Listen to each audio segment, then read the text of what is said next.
What is going on, everyone? So as you can see, I'm out here on the boat. Did a little fishing this morning. Wasn't anything too crazy, too exciting, but I wanted to sit down and get the camera out and just kind of go over a little educational video for you guys. It's something that I really want to do a little bit more focus on here in 2023 is these sit-down educational type videos, because you guys seem to really enjoy them. I went ahead and did a community post on the YouTube channel and posted on the See Dude Facebook page and just asked you guys what kind of topics you want me to cover in the future videos like this.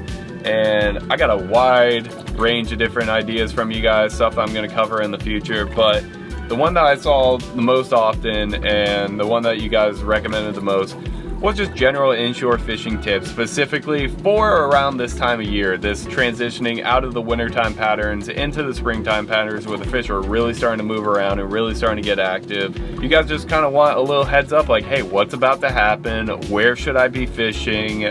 What should I be using? What should I be throwing? And that's what the topic of today's video is going to be. I'm going to break it down into general knowledge for the three main inshore species that you're going to find in the Tampa Bay area year-round, and that is speckled trout, redfish, and snook. Let's start by talking about where these fish should be, and let's go ahead and start by talking snook.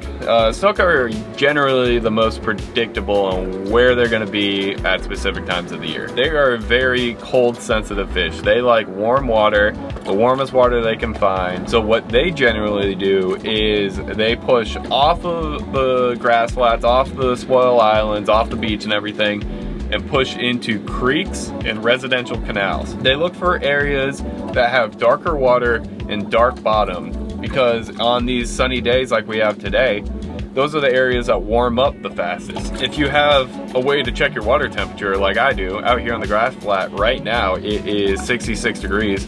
But I promise you, if I went into a residential canal right now with the sun and everything, it would be in the 70s. So they go in there just to stay warm during the winter months. But for this time of year, they're really gonna start moving. They're gonna start moving out of these creeks, moving out of these residential canals. They're really gonna start pushing for the beaches. That's kind of their main idea. Once the water temp comes up, they wanna move from the creeks out to the beaches, to the offshore wrecks, and they wanna spawn. They spawn on the full moons around like May, June, July, around there in the summer months. So they're gonna be off the beach. That's one area I wanna get better at, is beach snook fishing. JC's really good at that. If you guys wanna see some of his videos of him catching some big overslots off the beach, he has a lot of those. But that's the summer months.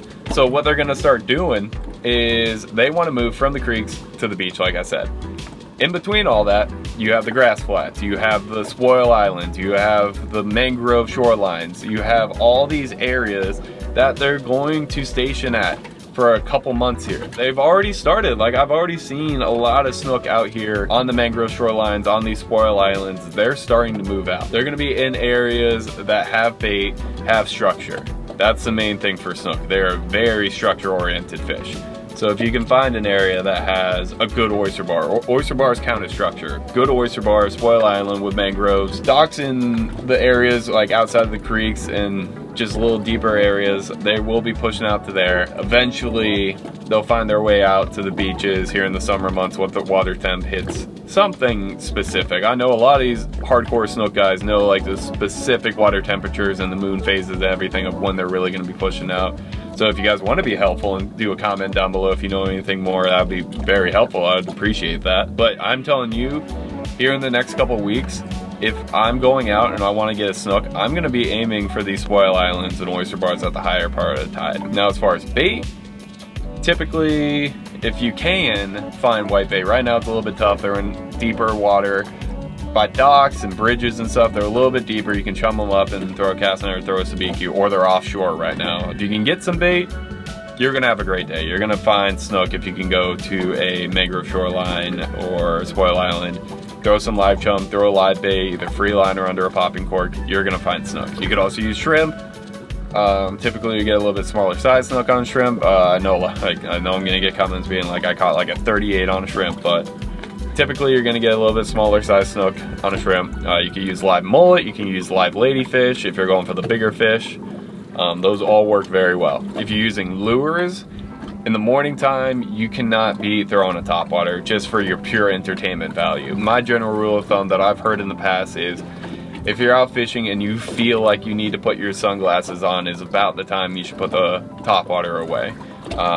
Again, I know people are gonna say like they've caught fish on topwater at 1 p.m. before on a bright blue sky day, but general rule of thumb, if you feel like you need your sunglasses on, I generally try to stay away from using a topwater. And then that's when I'll go to a either swim bait. You could use a bigger profile swim bait if you're looking for the bigger fish, or a smaller, just a little like 3-inch typical size swim bait. I throw a lot of the slam shadies. You could throw Daiwa cows, Z-mans, they're all good. You can use hard baits. You could use the twitch baits like a nice Mirrodine. Mirrodines absolutely kill it this time of year. Shrimp lures, gulp shrimp, anything. Yeah, that's just the general rule of thumb. For the 3 species I'm gonna be talking about, it's gonna be broken down into, I did a video on this in the past of like the top 5 lures you should use for saltwater fishing. So I'll link that down in the description, or have it pop up in the whatever corner of the video it pops up in. But typically you're gonna be breaking down your lures into swim baits, in top waters, twitch baits, shrimp lures. Those are the 4 main lure groups for these 3 different species I'm going to be talking about. So let's move on to speckled trout now. We talked about the snook, how they move out of the creeks. They're going to be on the mangrove shorelines, on the spoil islands, and they're going to eventually move out to the beaches. But trout are the exact opposite of snook when it comes to water temperature. They love the colder water temperatures. They will be all over the grass flats once it's like 60, 65 degrees like it is kind of right now. They're all over the place. You could get some big ones, 20 plus. I've seen a couple like 24, 25 plus caught around this area this year. It's been a good year for trout. A lot of numbers, a lot of fish, and they're still around. That's what I caught this morning. They're typically gonna be found on the grass flats. If you can find a grass flat anywhere between 2.5 to like 6 feet of water, that a big thing is if you can find a grass flat that has potholes, typically that's going to be the one that's going to be holding the most trout, because they like to ambush bait going across a pothole. They'll position themselves, they'll sit there and ambush on the edge of the pothole, looking over the pothole, waiting for something to go across. So if you can find a grass flat that's got a bunch of potholes, and especially if it's got some bait, if it's got some mullet on it, if it's got some white bait, there's going to be trout on there. Top waters, great way to catch them, especially early in the mornings. Trout will hammer a topwater like 5 times before they eventually get hooked. They're so much fun. And then, like I said, you got your swim baits, you got your shrimp lures, and you got your hard baits. Those are the 3, plus the topwater, the 4 main lure groups for these 3 species. Redfish are a little bit trickier. Redfish don't move nearly as much around, or kind of have like the water temperature tendencies as much as like snook or trout, where it's like, all right, it's cold, snook are gonna be in there, trout are gonna be out here. Redfish are a little more resilient. They can deal with a little bit of a water temperature change, so they don't typically move around nearly as much. You will find them in the creeks with the snook as well. You'll find them in the creeks, on the docks, on the whatever mangroves or whatever trees you can find in the creeks and the canals and stuff. But you'll like it will be 55-degree water temperature, and they'll still be out here on the grass flats, kind of sunbathing. They'll be out on the oyster bars. They'll be out. Mangroves, they're not going to be typically in the mangroves as much as they are in the summer. They're going to be on the outside on the grass flats, but they're still going to be in those general areas. You guys know how much I love cut bait, throwing cut bait for redfish. Typically when you see my videos and I'm throwing cut bait, it is me throwing it up by the mangroves into the little mangrove pockets and pulling out a redfish out of there. And that's more of like the late spring, summer, once the water temperature gets a little bit hotter and they're trying to get deep in the mangroves in the shade and just kind of on a higher tide, just kind of exploring around. Typically this time of year, if I can find a shallow grass flat where there's deeper pockets, there's gonna be some redfish stacked up in there. And then on the higher part of the tide, push up to the mangroves, but they're not necessarily gonna be in the mangroves. They're gonna be on the edges, on the grass, like leading up to it. And they're also gonna be on the oyster bars. They're really liking the oyster bars right now. I was just kind of scooting around this point after I caught the trout, saw some redfish there too. So they were there, I just couldn't get them to eat. They will love cut bait like I was talking about. Greenbacks, they love greenbacks, pilchards if you can get them, pinfish, live shrimp. They'll eat anything really. And then the 4 main lure groups like I talked about. As far as gear that I recommend you guys use, it really depends on your situation. If you're going for trout, you can get away with some pretty light stuff because typically you're gonna find them in these open areas where there's not much that they can wrap you up or break you off on. Yes, they got those fang teeth, but they're not gonna cut you off. I don't think I've ever had a situation where a trout frays me off or cuts me off. You can get away with using a smaller size reel. The smallest reel I own is a 2500, which some people would say is overkill for trout. I know people that use like 1000 size reels when they're going specifically for trout.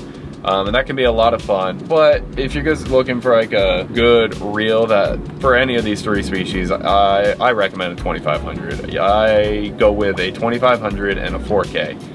That pretty much covers 90% of the inshore fishing situations that I put myself in year round. On my 2500, I got 10-pound braid, and typically that is my artificial rod, my swim bait, my shrimp lure, or if I'm using like a free line greenback, typically I'll put it on my 2500 and use like 25-pound fluorocarbon leader. Or if I'm specifically going for trout, if I'm just going out for trout, put 20, 15. You can get away with the lighter stuff for trout. But redfish and snook, just because of the way they fight, they bulldog you, they run a little bit more, take a little bit more drag, and typically you're gonna find them in the areas by the mangroves, by docks, where they're gonna have an opportunity to break you off. So you're gonna have to run a little bit heavier leader. Snook obviously, or maybe it's not obvious, snook have abrasive mouths. They have like a very rough sandpaper kind of mouth, and it will wear through your line, through your leader, unlike the trout, unlike redfish. Redfish, not really, they won't really fray you up too much, but snook will. So you should, if you're specifically going for snook, I would run no less than 30. If I'm going where I'm in a situation where I'm like, if I throw a live bait out or I throw a lure in it, I could get any of the 3 species. Let's say I'm fishing Spoil Island with an oyster bar. I'm like, I could hook anything on this cast. I don't really know. Typically I'll run 25. That's my go-to size for leader. My go-to length is probably around 2-3 feet of it.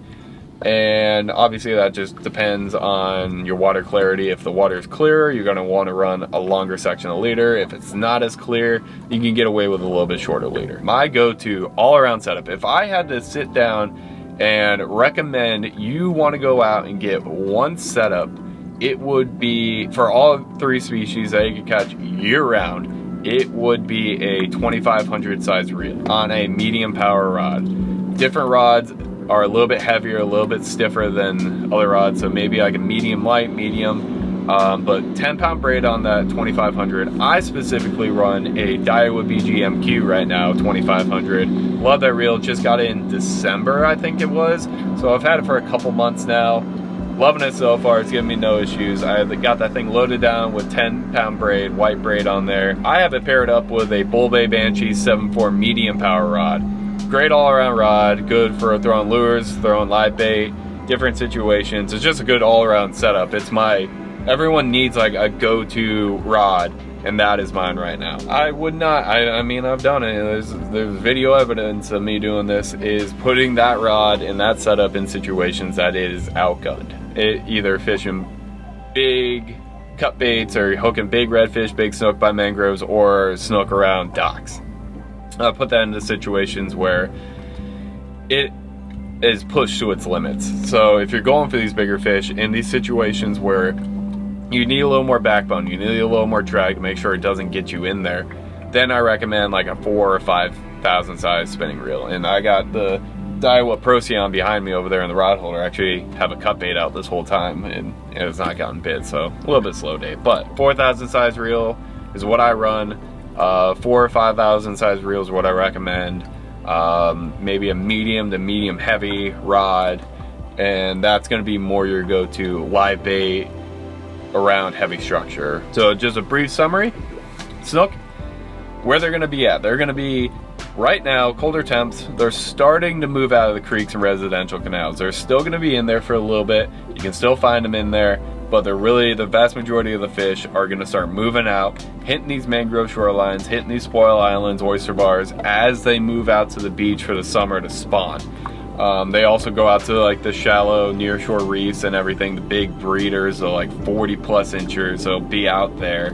But the vast majority of the fish right now, if you're going out tomorrow and you wanted to try and get some snook, I would say go to mangrove shorelines at high tide, oyster bars, maybe try some residential creeks. But and then as far as bait, live bait, greenbacks, mullet, what was the other one? Ladyfish, all work really well. Speckled trout, great time of year to find them. They're gonna be on the grass flats, the spoil islands, oyster bars. Live bait under a popping cork is stupid easy usually to find some trout. And then the redfish, same kind of idea. They're gonna be on the grass flats, they're gonna be by the mangroves, not necessarily in the mangroves. They're gonna be swimming around. They're gonna be, they're also gonna, I didn't even mention, they're eventually gonna push out. They're gonna be found off the beach as well in the summer. And it's the same with trout. You can find trout off the summer, or off the beach in the summer. I found a lot of them doing that by accident when I was going for big snook. I was pulling out like 20-inch trout. Redfish, right now, they're on the grass flats, by the spoil islands, on the oyster bars at high tide, deep pockets on grass flats at low tide, and not necessarily in the mangroves, but by mangroves. And trout everywhere. They're on the grass flats. If you can find one with potholes, they're gonna love that. Anywhere from 3 to like 6 feet of water. They're gonna be on the oyster bars, spoil islands. And for all of these, you got the live bait options. You got your, if you wanna go out and catch your greenbacks, pilchards, any of those, you can do that. Live shrimp, you can pick that up. You can pick up live pinfish or catch your own. Big snook, you could use the live ladyfish or mullet as well. Redfish, cut bait work really well. And then you got your 4 lure options for these species. You got your topwaters, your spook type baits, you got your swim baits, you got your shrimp imitation lures, and then you got your hard baits, your myridines and stuff like that. So hopefully that helps you guys. Hopefully that kind of gave you guys a little bit more information than you had before.